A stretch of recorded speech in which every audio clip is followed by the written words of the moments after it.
Food addiction is an addiction. It is the same as drug addiction. It's really important to understand that the food industry is not here to help us be healthy. In terms of the food industry, the cards are stacked against us. I think I'm eating something healthy because the packaging looks healthy, but then I turn it over and look at the ingredients, and half of it I can't pronounce, and there's almost always sugar. It's easy to get heady about seed oils.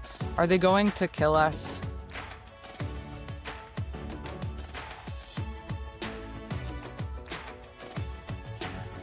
Before we start today's episode, quick question for you. How often do you pick up your phone without meaning to? That's a distraction cycle, and most of us are living them all day long. And if you're realizing this is you, because hey, that's me too, I've got something to help.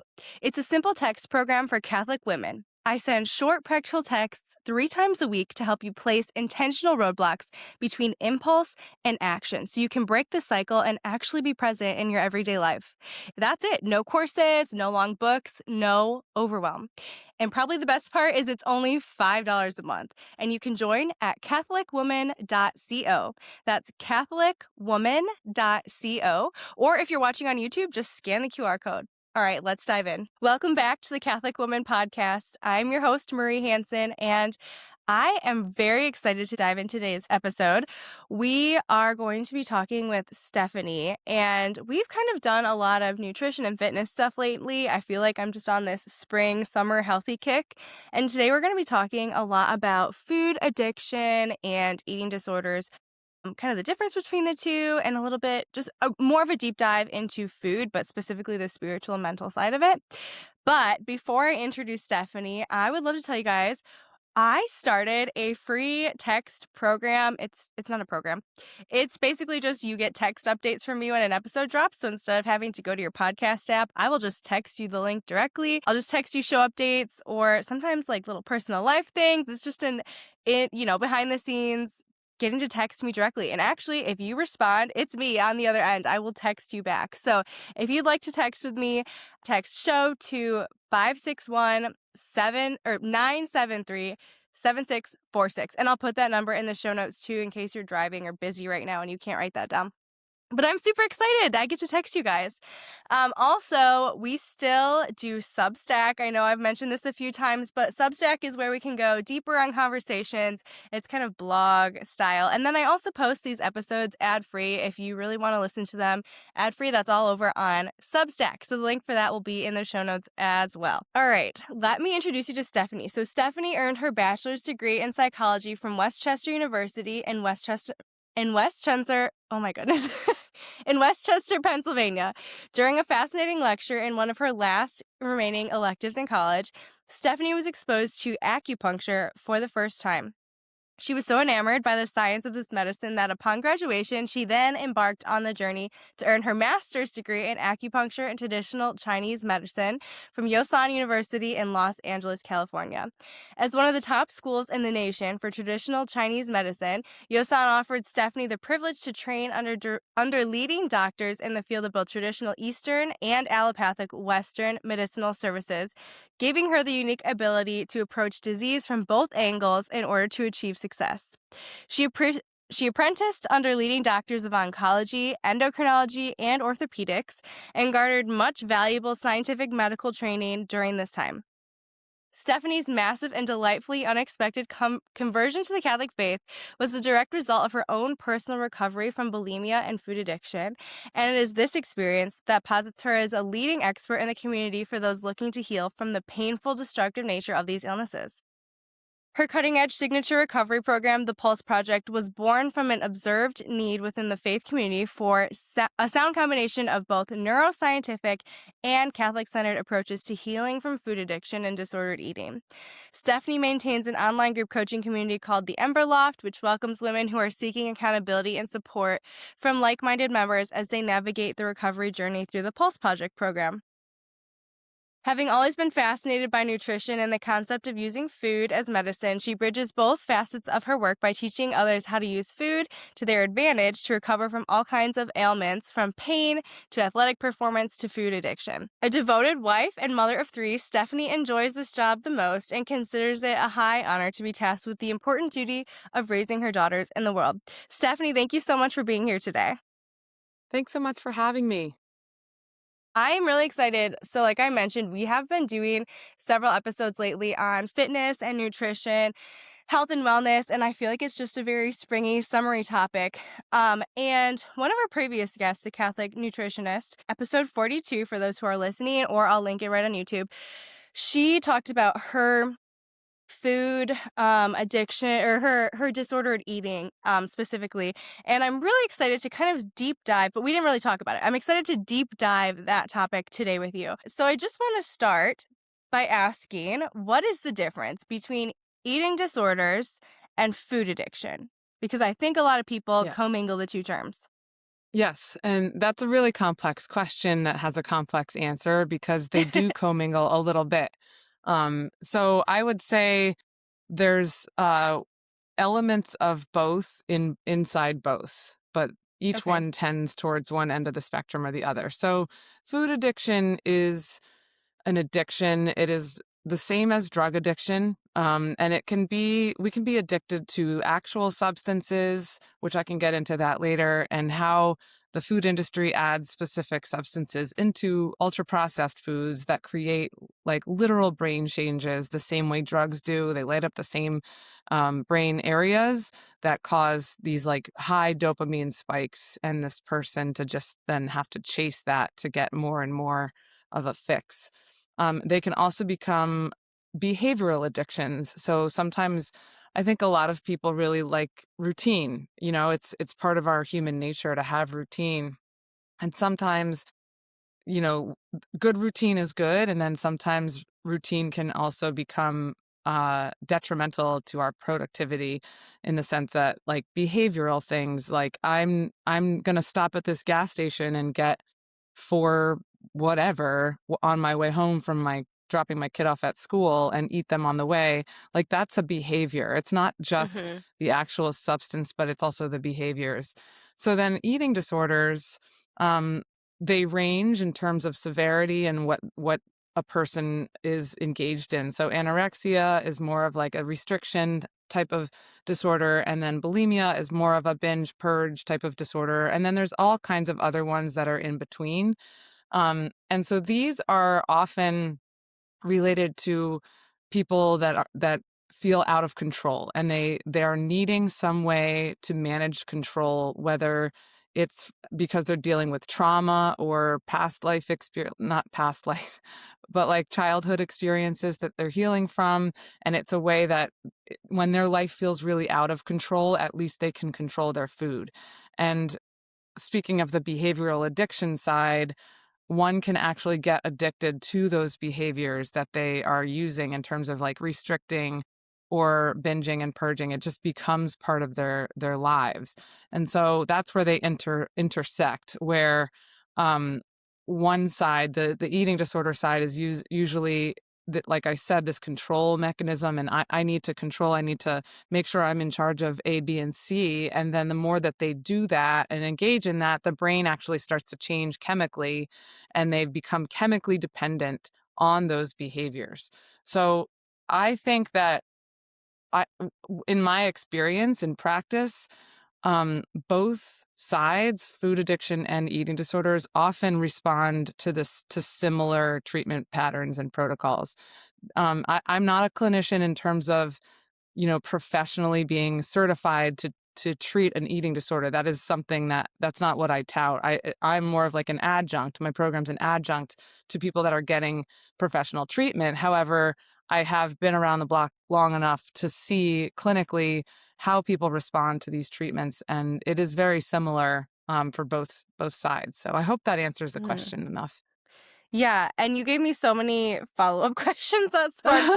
Good. So I'd love Yeah. to eventually get into kind of like treatment, but I want to Hmm. start with understanding food addiction and eating disorders a little bit more in depth first. So let's start with food addiction, specifically the additives and chemicals in ultra Hmm. processed food. I know some people might be familiar with the MAHA movement, Make America Healthy Hmm. Again, and Hmm. a lot of the work they're doing is, removing these chemicals, being careful with pesticides, and like all of those things. That's Yes. one of the facets of MAHA. Can you talk specifically though about maybe what chemicals they are and the neuroscience that Hmm. and the brain changes that happen when we consume these foods.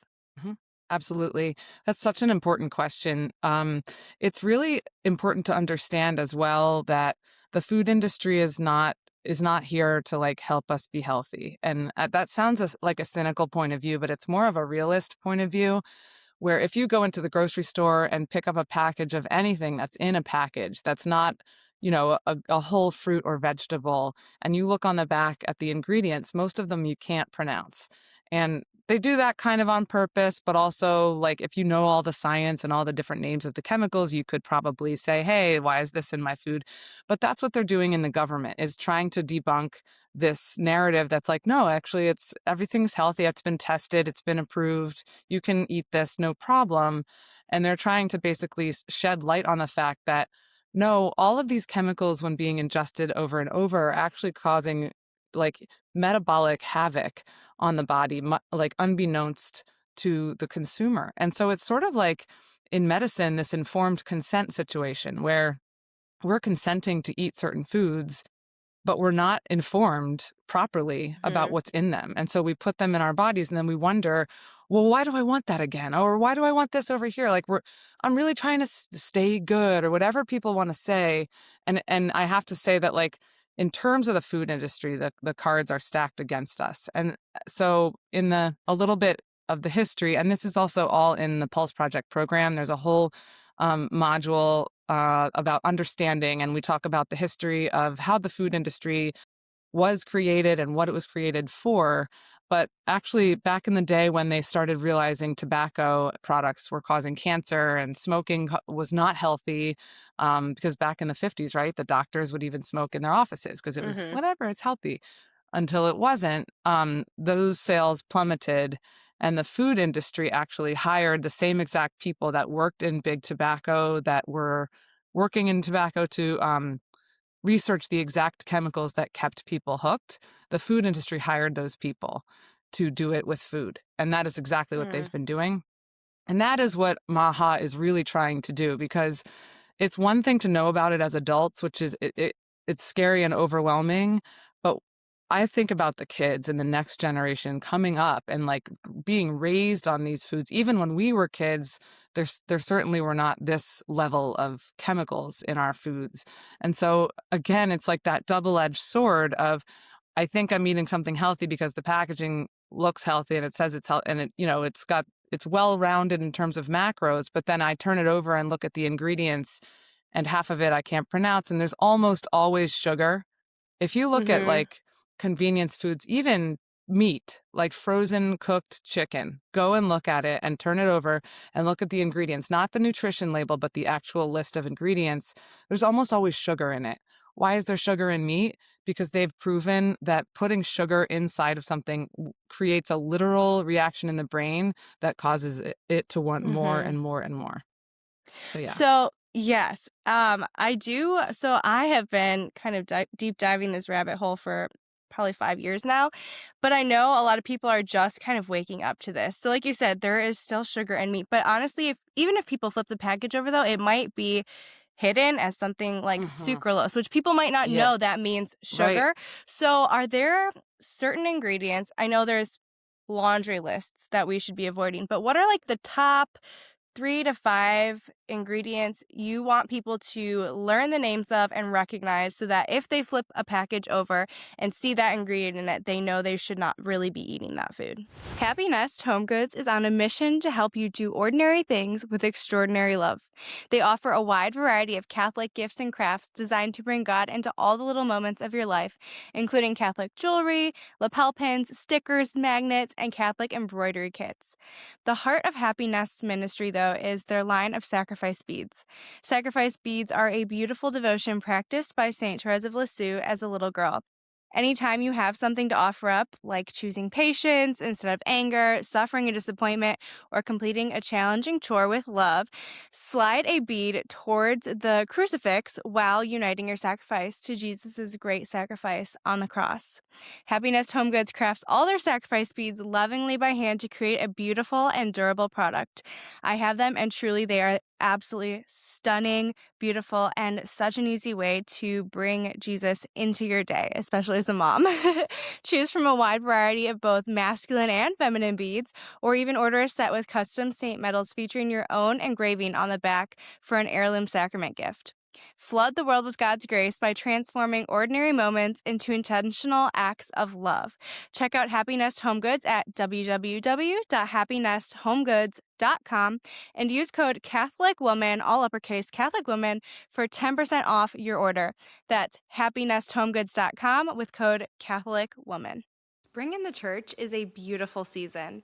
Across parishes and schools, families are preparing for First Holy Communion, confirmation, and welcoming new Catholics through OCIA. These are sacred moments, milestones where our children receive the grace of the sacraments and grow closer to Christ. At Party Like a Saint, they believe these moments deserve to be celebrated with joy and intention. That's why their family-run business creates Christ-centered decorations, party favors, and banners made in the USA to help families, classrooms, and parishes celebrate the faith. Simple to set up, beautiful to display, reusable year after year. Because every celebration is an opportunity to plant seeds of faith. Visit partylikeasaint.com and start planning your sacrament celebration today. That's partylikeasaint.com. If you're anything like me, you want to care for your body the way God designed it, simply, naturally, and without all the junk we really don't need. That's why I love North Idaho Tallow. Their skincare is made the old-fashioned way using grass-fed beef tallow, which closely mimics our skin's natural oils. No harsh chemicals, no synthetic fragrances, just nourishing ingredients that actually work. As a busy mom, I really don't have time for complicated routines, and I want something safe for my family.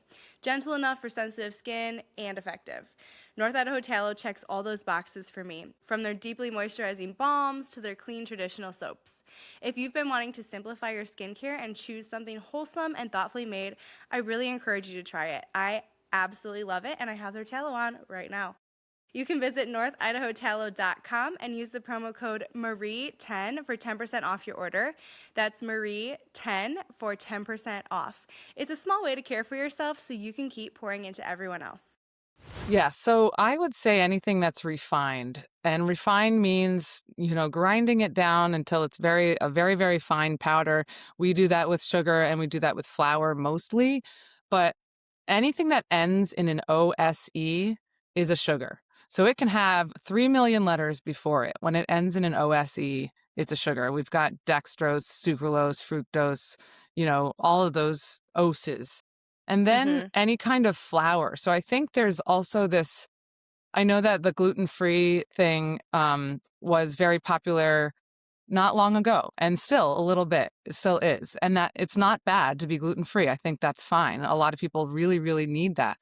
The one thing I want people to be aware of, though, is that a flour is a flour is a flour. So yes, maybe you're not eating wheat flour, but actually rice flour is harder on your blood sugar than wheat flour.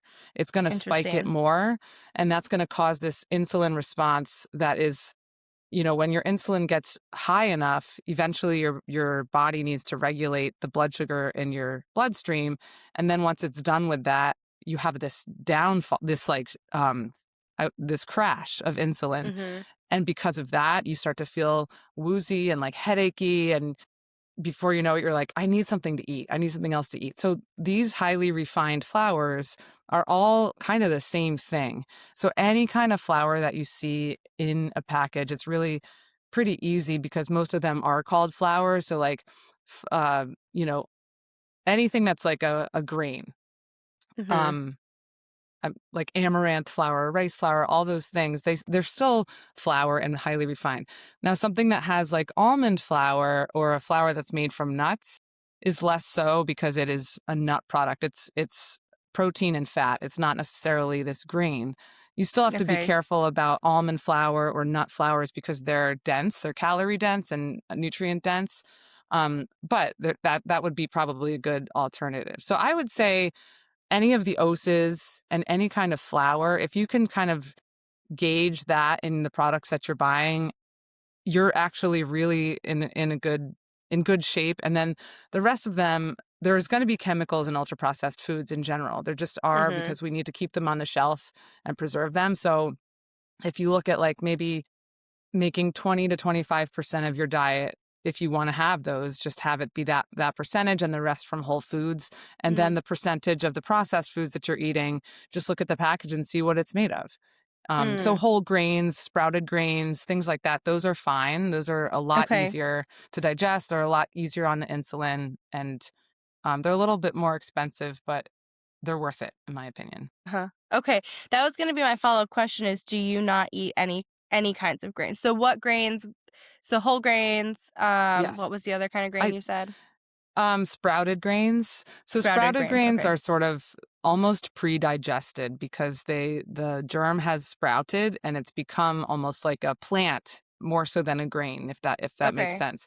Because there's like when it's harvested, it's broken open and the sprout is starting to grow, and so it changes the molecular structure of that piece of grain.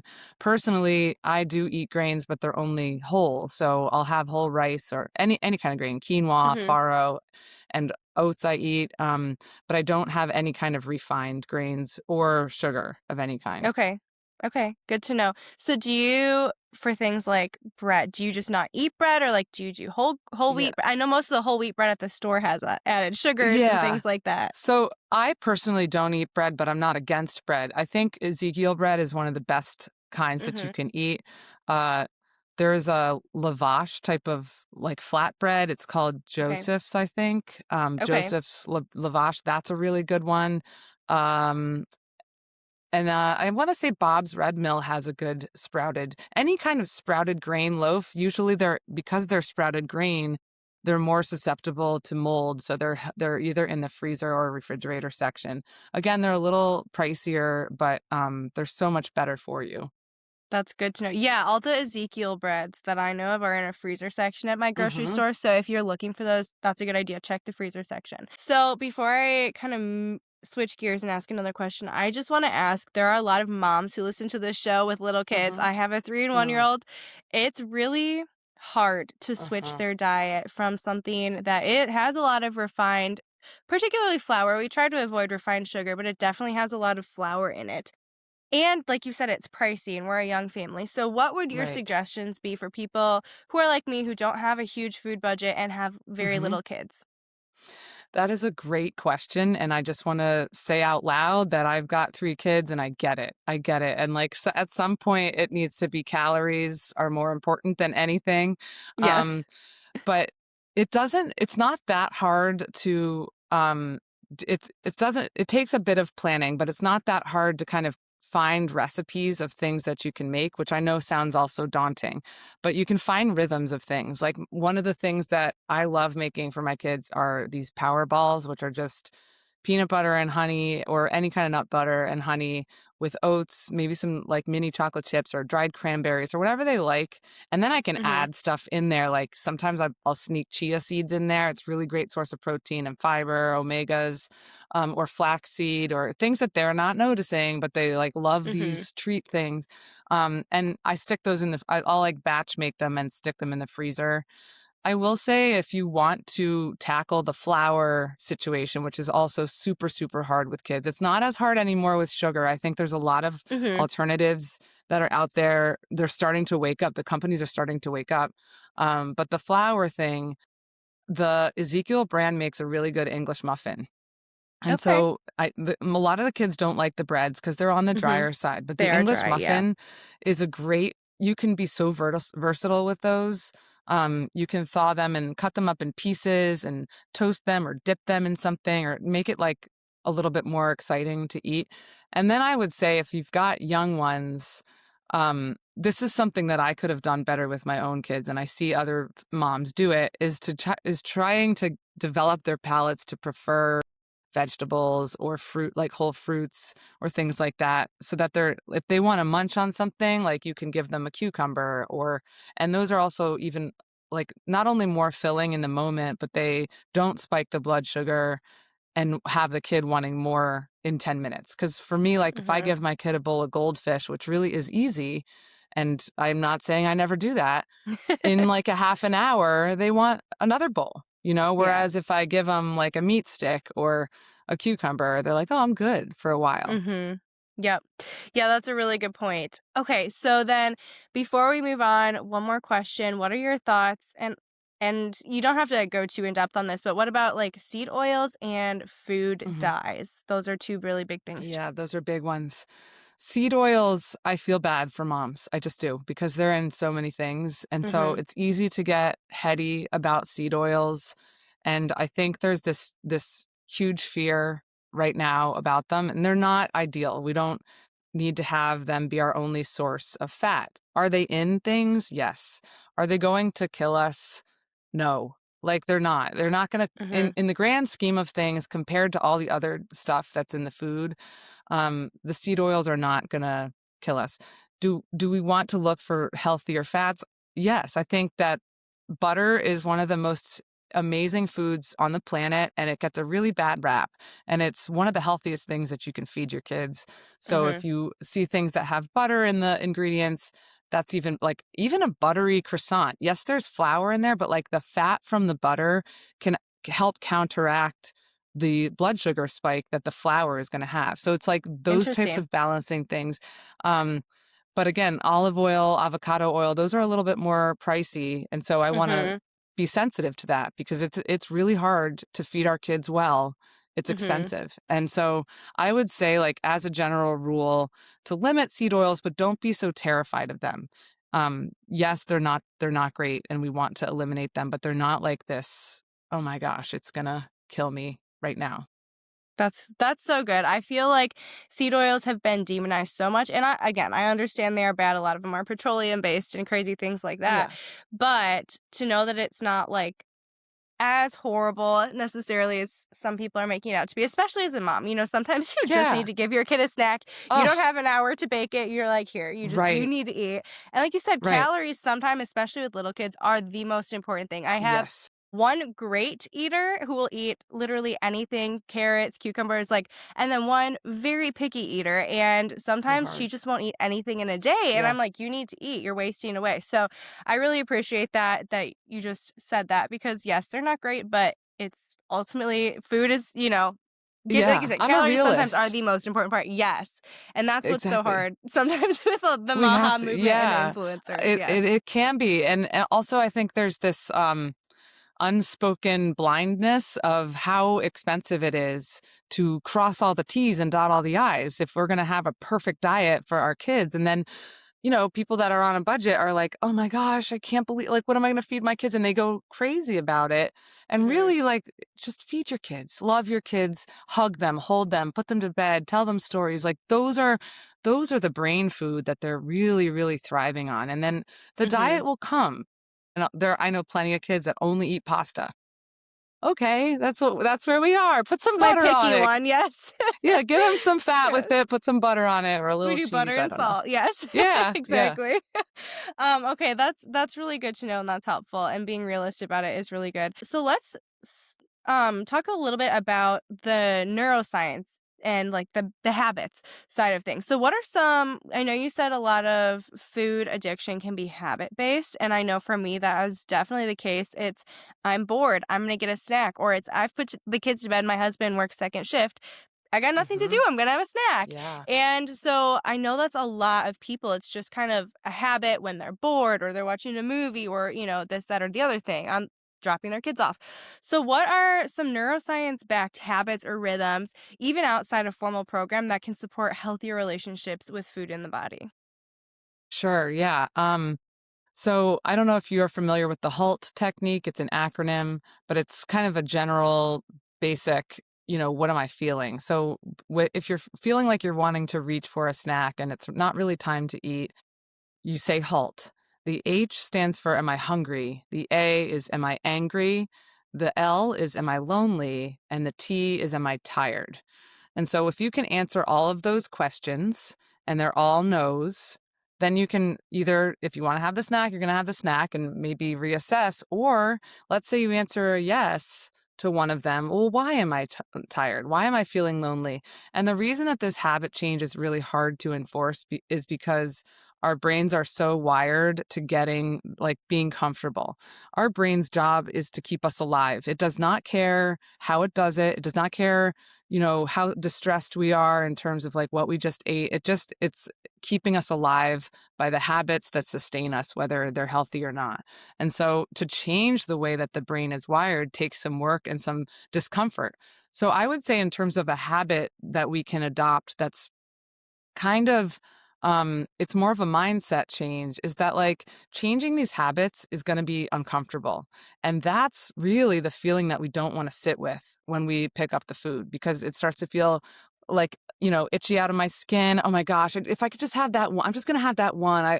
And then tomorrow, and then tomorrow, and then, as opposed to, you know what, I'm going to sit in this discomfort and uh, see where this takes me. So in the Pulse Project, that's kind of the first thing we do. The P stands for prayer, but it's also this interruption of whenever there are moments that we want to eat or we want to engage in a behavior, we're going to interrupt it with, I call it the patron prayer. And it can be, I suggest that it be something short so that we say it and that we do it. For me, it was easy to just pick the Hail Mary. So I just started saying the Hail Mary over and over until this craving passed. Sometimes I actually get on my knees too, because like the physical act of kind of surrendering to the moment and letting God take the wheel and then saying the prayer to myself or out loud really interrupts that neurological synapse. It's changing the wiring as we speak because I am now responding to this craving that I'm having with a different behavior. I am not reaching for the chips or the things that are easy, because that's the easy, quick path. That's the brain wants me to be quick to the dopamine. But when I'm rewiring it, it's going to take some work until we do it enough and consistently enough, then the brain starts to prefer that. So then once it starts to prefer, I'm getting on my knees or I'm saying this prayer, eventually the cravings actually stop. And we start to associate, oh, my husband's gone on second shift and I'm alone. Maybe I'll open my Bible. Like maybe I'll, sit with the Lord for a little bit, or write a letter to somebody that I'm not going to send, but just write something. Those types of things start to become commonplace, and we kind of let go of the old behaviors that don't serve us. That's great. I've never heard that acronym before, and I really like it because for me, it's mostly the tired. I'm just tired, and I know I need to stay up, and I want something to do. It's hard. So, I have a follow-up question though for the hungry one. A lot of times, I will feel hungry, but I know I just ate a couple hours ago, so it's likely thirst. But what if someone feels hungry but logically knows they're probably not? What would you say to that? To be simple about it, I would say chug a glass of water. Like, chug a glass of water. Like, I'm talking a 16-ounce glass, not a wimpy little thing. Like fill your stomach up with the water and then assess, like, am I still really hungry?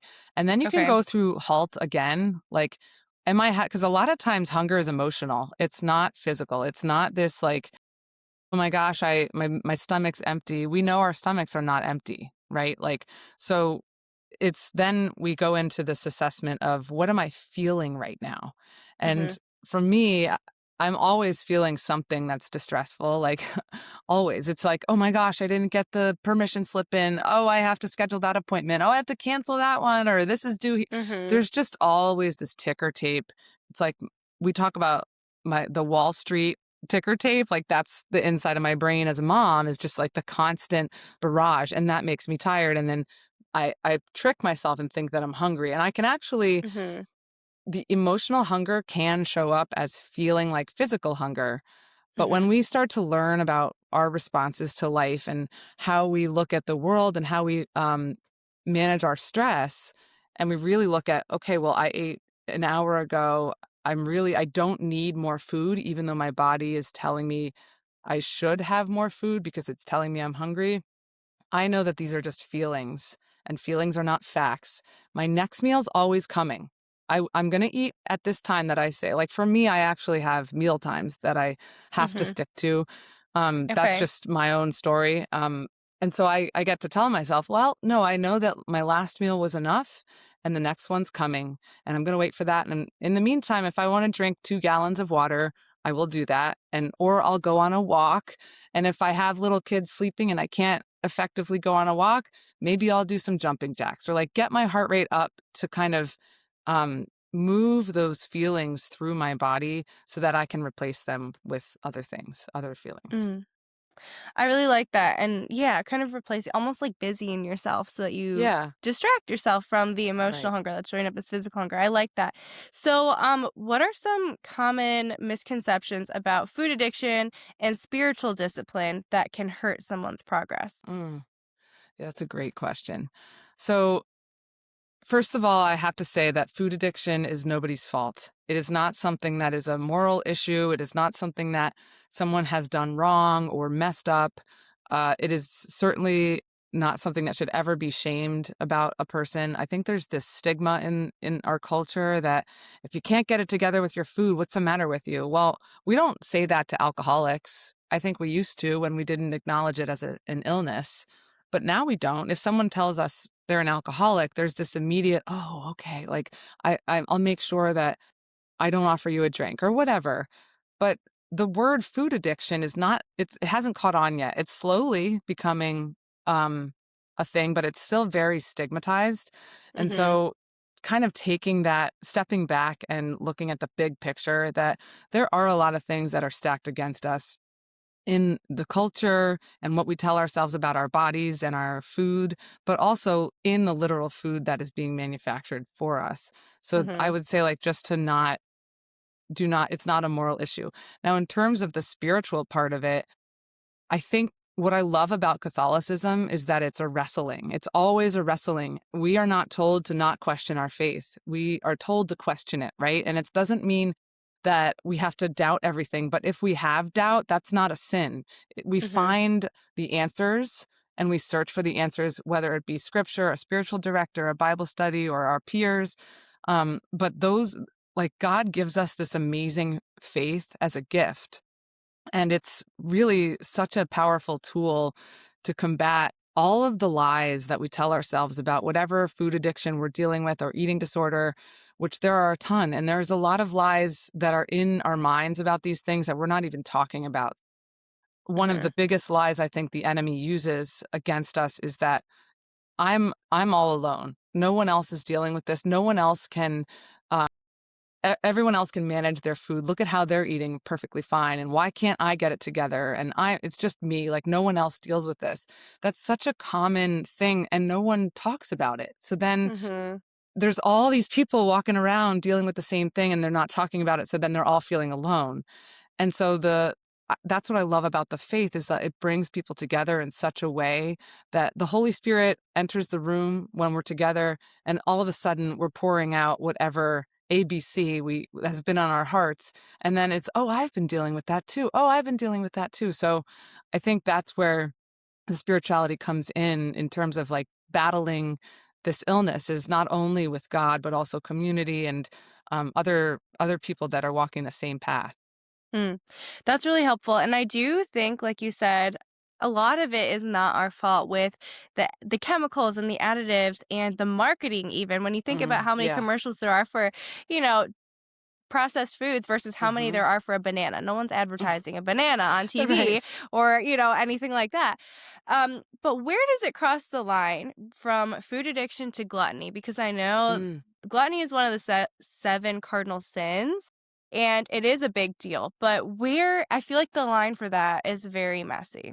It is messy. I think so this is where like the meat and potatoes, no pun intended, of recovery comes in is like the we are not responsible for our first thought. Okay? Our first thought kind of comes into our heads, and when we start to get more recovery know-how under our belt, we can combat this. So I don't expect any kind of newcomer to be able to like be necessarily aware of this, but we are not responsible for the first thought, but we're responsible for the second, and then the third, and the fourth, and the fifth. And so we've all been there where we've had a thought and we've entertained it, right? And all Mhm. of the deadly sins have those. Mhm. With gluttony, I really like to be careful because I think I think you can be gluttonous about anything. It's not just food. It could be spending. It could be greed. It could be any of the other deadly Mhm. sins that we could be gluttonous about. We're just like using too much of it or taking too much of it.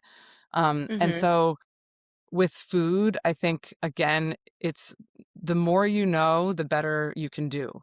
And so it's also with sin, right? Like the more we go to confession, the more that we know about sin and our own patterns, the more the stronger we are to kind of combat those same sins, and we grow in Mm-hmm. our faith and reconciliation with the Lord. It's the same with the deadly sins. It's like the more that we know about what our triggers are and what the thought patterns are that lead us towards this path of like, I'm going to choose my illness instead of I'm going to choose my recovery, that Mm-hmm. we become more sensitive. Now, when I say I'm going to choose my illness, I do not mean that these illnesses are choices. It like Mm-hmm. I did not choose to develop bulimia. I did not choose to develop a food addiction or anything like that. It happened to me because of my circumstances. And so Mm-hmm. I think reminding people that, again, it's not their fault. And also, the more you know, the better you do. So when you know Mm-hmm. that there is recovery on the other side, all right, well, what am I going to do? And then taking that step and saying, God, I can't do this. I need you. I need you to do Mm-hmm. this with me because I can't. I'm afraid. I'm powerless. That's where all of it kind of comes in. So again, like the more that we're thinking about it from a sense of like, it's not my fault, but it's my responsibility now to like seek out what I know, or like seek out more knowledge so that I can do better. Then it's like a walk with the Lord. And the Lord Mm-hmm. is so tender and gentle. And I can't tell you how many times I've tried to like confess this in the confessional, and you get different responses. And I would like, most of the time the priest would not know what to say to me. They'd be like, "Are you getting help?" And I would say, "Yeah, I guess." But like I just felt so much shame until the last time I ever confessed it. The priest stopped me and cut me off, and he was like, "This is not a sin. This is just an illness. It's serious. Make sure you're getting help, but this is not for the confessional." And I just like broke down and wept because I needed to hear that. So Mm-hmm. I think that's like a long story answer, but with gluttony, it's more again like, what are we choosing in what moments, and like what thoughts are we choosing to entertain that we do have power to stop. That's so important. And you're right. The church does admit that it's not, especially with dealing with mortal sins, one of the conditions for it to be mortal sins is you have to know it's sinful and Hmm. choose it anyway. So you're Yeah. correct in that. We all have impulses in life. I know this is talked about a lot in lust. The sin of lust is like Hmm. that first thought isn't, that's not your fault. But do you act on that? Do you continue that thought, etc.? And so I appreciate the clarity with the gluttony aspect too. So, to wrap this up, we could talk forever, but I just want to leave people with something tangible. So, what is the single most important mindset shift you'd want every Catholic woman listening today to make before this episode ends or before the end of the day? Mm. I I like to think that in terms of mindset, I really like to remind myself that the Lord not only is with me at all times, he is faithful, but he also walks before me. And I tend to forget that as a human. I think as a human, it's easy to humanize Christ because we don't know what it's like to be God, but to remind myself that God walks before me and he's already there, like where I want to be, and that all I have to do is really kind of put down the wheel, like take my hands off the wheel as hard as it is to do. But I also have this image that I use for myself is I can't reach out and grab onto the Lord's hands if I'm holding on to my disease. And if I'm holding on to my food, I certainly can't. When I let go of all that and let it fall away, even though it's painful, it's scary, it's uncomfortable, I can reach for the Lord and he's got me. Like I can trust that he's got me. So just over and again reminding ourselves that the Lord is faithful. He is gentle and tender. He does not judge us or condemn us. He does not forsake us. And he's always walking ahead of us too. That's so beautiful. I love that. Stephanie, where can everyone find you? Well, my website is shinerising.com. And I also have a podcast called the Pulse Project Podcast. And that's found on any like major podcast area. And then I have the Ember Loft, which is a group community, a group coaching community for for women that are dealing with food addiction or eating disorders. It's Catholic. And then inside the Ember Loft is the Pulse Project course, which is an automated online course that has 8 weeks of lessons and workbooks and all kinds of like hands-on things. And that included in that course is 4 private coaching sessions with me as well. And then an Ember Loft membership. Amazing. And all that, like always, will be linked in the show notes. But Stephanie, thank you so much for being here today. It was such a joy to get to talk to you. And also, thank you so much to this show's sponsors, North Idaho Tallow, Party Like a Saint, and Happy Nest Home Goods. If this episode was helpful for you, I would so appreciate it if you could just share it with someone, share it with one person, a sister, a mom, a friend who might need to hear this message, or you just think they would enjoy this episode and this show. So thank you again so much for being here, everyone. You guys are incredible, and I will see you all in 2 weeks.